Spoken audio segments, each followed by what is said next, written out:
गांव के बाहर जहां कच्ची सड़क अचानक घने जंगल में बदल जाती थी, वहीं एक पुराना कुआं था, सूखा, टूटा हुआ और डर से भरा हुआ। लोग कहते थे कि उस कुएं के पास रात को कोई नहीं जाता, क्योंकि वहां जलती आंखों वाली आत्मा भटकती है। जिसने भी उसे देखा वो या तो पागल हो गया या फिर हमेशा के लिए गायब।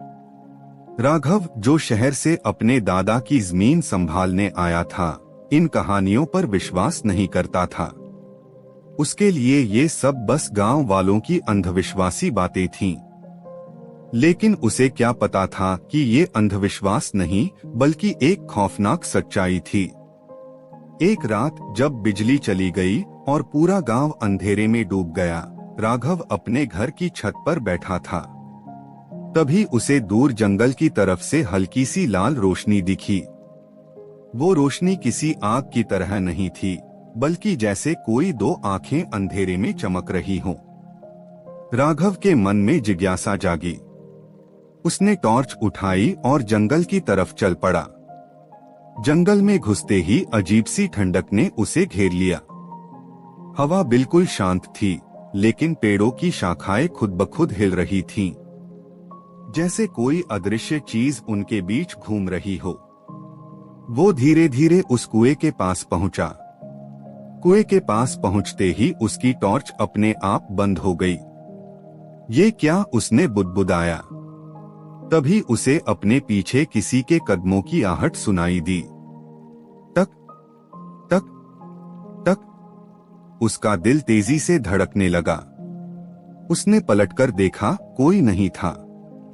लेकिन तभी कुएं के अंदर से हल्की सी रोशनी उठने लगी। वो रोशनी धीरे धीरे तेज होती गई और फिर अचानक दो जलती हुई लाल आंखें कुएं के अंदर से ऊपर उठीं।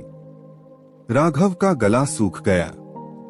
कौन कौन है वहां, उसने डरते हुए पूछा। कोई जवाब नहीं आया, बस वो आंखें, और भी तेज चमकने लगीं। अचानक कुएं के अंदर से एक औरत की कराहने की आवाज आई। मुझे बाहर निकालो। राघव के पैरों में जैसे जान ही नहीं रही। वो भागना चाहता था, लेकिन उसका शरीर जड़ हो चुका था। कौन हो तुम, उसने कांपती आवाज में पूछा। आवाज फिर आई और इस बार और भी डरावनी थी। मैं वो हूं जिसे जिंदा दफना दिया गया।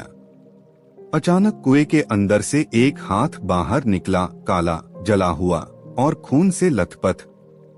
राघव चीख पड़ा। वो पीछे हटने लगा, लेकिन उसके पैर किसी चीज से टकरा गए और वो गिर पड़ा। जैसे ही वो उठा, उसने देखा कि उसके सामने एक औरत खड़ी थी। उसका चेहरा जला हुआ था, बाल बिखरे हुए, और उसकी आंखें जलती हुई आग की तरह लाल। राघव की सांसें रुक गईं। तुम कौन हो, उसने किसी तरह पूछा। औरत धीरे धीरे उसकी तरफ बढ़ने लगी। मैं सावित्री हूं। राघव को याद आया, गांव में किसी ने बताया था कि कई साल पहले एक औरत को जादूटोना करने के आरोप में जिंदा कुएं में फेंक दिया गया था। तुम मर चुकी हो, राघव ने कहा। औरत हंसी, एक भयानक गूंजती हुई हंसी। मरी नहीं, जल रही हूं। अचानक उसकी आंखों की आग और तेज हो गई। और अब तुम्हारी बारी है। राघव भागने के लिए मुड़ा, लेकिन उसने महसूस किया कि उसके पैर जमीन में धंस गए हैं। वो हिल नहीं पा रहा था। सावित्री उसके बिल्कुल सामने आ गई। उसकी जलती आंखें सीधे राघव की आंखों में घुसने लगीं। मेरे दर्द को महसूस करो। अचानक राघव को लगा जैसे उसका शरीर अंदर से जल रहा हो। उसने चीखना शुरू कर दिया। आह! उसकी आंखों में भी जलन होने लगी, जैसे उनमें आग भर दी गई हो।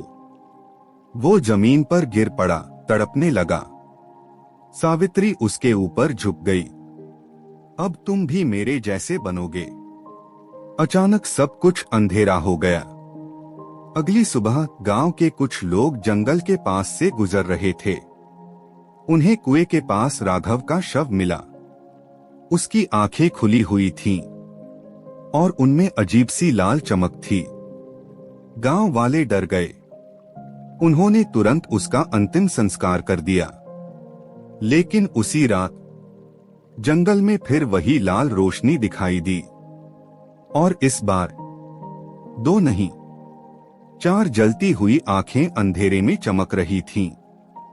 कुछ दिनों बाद गांव में एक और आदमी गायब हो गया। लोगों ने कहा वो आखिरी बार उस कुएं के पास देखा गया था। अब गांव में कोई भी उस तरफ नहीं जाता था।